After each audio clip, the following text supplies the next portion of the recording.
ભાઈઓ, આપણામાંથી ઘણા બધા લોકો વર્કઆઉટ કરે છે, એક્સરસાઇઝ કરે છે, સારી એવી ડાયટ પણ લે છે, પણ એમાંથી અમુક લોકોની મસલ્સ ગ્રો થાય છે. તમે વિચાર્યું છે આવું શું કામે થાય છે? આવું એટલા માટે થાય છે કે તમે ઘણી બધી ભૂલો કરો છો, જેના કારણે તમારો મસલ્સ ગ્રોથ નથી થતો.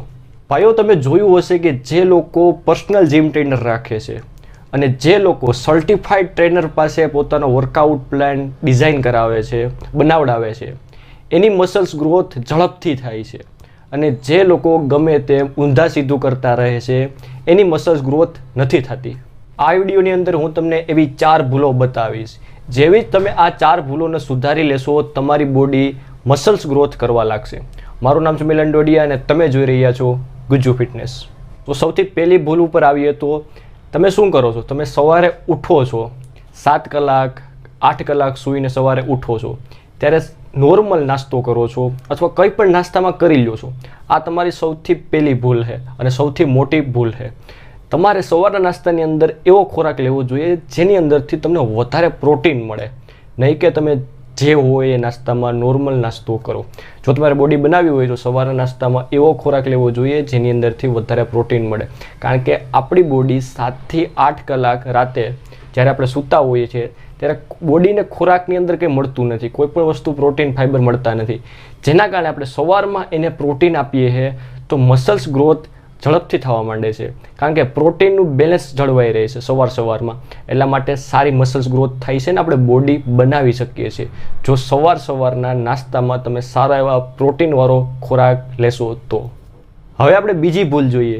મેં તમને ઘણી વખત કહ્યું છે કે જ્યારે તમે એક્સરસાઇઝ કરો છો, વર્કઆઉટ કરો છો, ત્યારે ધીમે ધીમે સ્લો મોશનની અંદર એક્સરસાઇઝ કરો, વર્કઆઉટ કરો. એટલે કે ધીમે ધીમે એક્સરસાઇઝ કરો. પણ આજે હું તમને એક એવી વસ્તુ શીખવાડી જેનાથી તમારી મસલ્સ ગ્રોથ ઝડપથી થવા માંડશે. જ્યારે તમારે શું કરવાનું છે, જ્યારે તમે એક્સરસાઇઝ કરો છો ત્યારે સૌથી પહેલો સેટ લગાડો છો એ સાવ ધીમે ધીમે લગાડવાનો છે, સ્લો મોશનની અંદર સાવ ધીમે ધીમે. આનાથી શું થશે કે જે તમારું માઇન્ડ અને મસલ્સનું કનેક્શન હોય છે એ બંધાઈ જશે.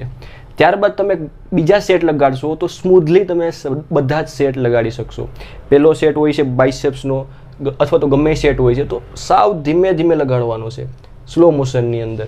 તમારે કોઈ પણ શોલ્ડરની એક્સરસાઇઝ હોય છે તો સાવ ધીમે ધીમે એક્સરસાઇઝ કરવાની રહેશે પહેલો સેટ. આનાથી તમને ખૂબ જ ફાયદો થશે ને તમે જોઈ શકશો કે તમારી મસલ્સ ગ્રોથ થાય છે, તમારી બોડી બનવા લાગશે આ ટ્રીક તમે અપનાવશો તો. હવે આપણે ત્રીજી ભૂલ તરફ આગળ વધીએ તો ભાઈઓ, બોડી બનાવવા માટે, મસલ્સ ગ્રોથ કરવા માટે ટેસ્ટોસ્ટેરોન હાઈ હોવો ખૂબ જ જરૂરી છે. જો તમારી બોડીની અંદર ટેસ્ટોસ્ટેરોન ઓછો હશે તો તમે ઝડપથી મસલ્સ ગ્રોથ નહીં કરી શકો, તમે ઝડપથી બોડી નહીં બનાવી શકો. ટેસ્ટોસ્ટેરોન લેવલ વધારવા માટે શું કરવું જોઈએ? ટેસ્ટોસ્ટેરોન હોર્મોન્સને વધારવા માટે લેગની એક્સરસાઇઝ કરવી જોઈએ, એટલે કે પગની, થાઈની એક્સરસાઇઝ કરવી જોઈએ. આનાથી ખૂબ જ ઝડપથી તમારો ટેસ્ટોસ્ટેરોન લેવલ ઉપર વયો જાય છે. જો તમને લેગની એક્સરસાઇઝ ના આવડતી હોય તો મેં એક વિડીયો બનાવ્યો છે કે લેગની એક્સરસાઇઝ શું કામે કરવી જોઈએ, જેમાં મેં એક્સપ્લેન કરી ગયેલ છે કે લેગની એક્સરસાઇઝ શું કામે કરવી જોઈએ અને એમાં 4-5 એક્સરસાઇઝ પણ મેં શીખવાડી છે. વિડીયો જોવો હોય તો હું ડિસ્ક્રિપ્શનમાં લિંક આપી દઈશ, ત્યાં જઈને તમે જોઈ શકો છો. ચોથી તમારી ભૂલ છે પાચનને લગતી છે. સૌથી પહેલાં તમારી પાચન શક્તિને સુધારો. તમે વર્કઆઉટ કરો છો ડેઈલી, તમે સારો ખોરાક પ્રોટીનવાળો ખાઓ છો, સારી ડાયટ રાખો છો, પણ તમારી પાચન શક્તિ જ નબળી હશે, તમારું પેટ ખોરાકને પચાવી જ નહીં શકે તો તમે જે ખાઓ છો એ તમારી બોડીમાં નહીં લાગે. જે તમે ખાઓ છો એ બોડીની અંદર જાશે જ નહીં તો તમારી બોડી નહીં બને, તમારી મસલ્સ ગ્રોથ નહીં થાય. એટલે સૌથી પહેલાં તમારી પાચન શક્તિને સુધારો. જો તમારે પાચન શક્તિ સુધારવી હોય તો કોમેન્ટમાં લખો યસ, હું એના ઉપર તમને પર્ટિક્યુલર વિડીયો બનાવી આપીશ. માત્ર તમે આ 4 ભૂલોને સુધારી લેશો એટલે ખૂબ જ ઝડપથી તમારી બોડી બનવા લાગશે. Too many thoughts on my mind, I can't sleep at night, so I just keep writing. I don't need no help, I don't need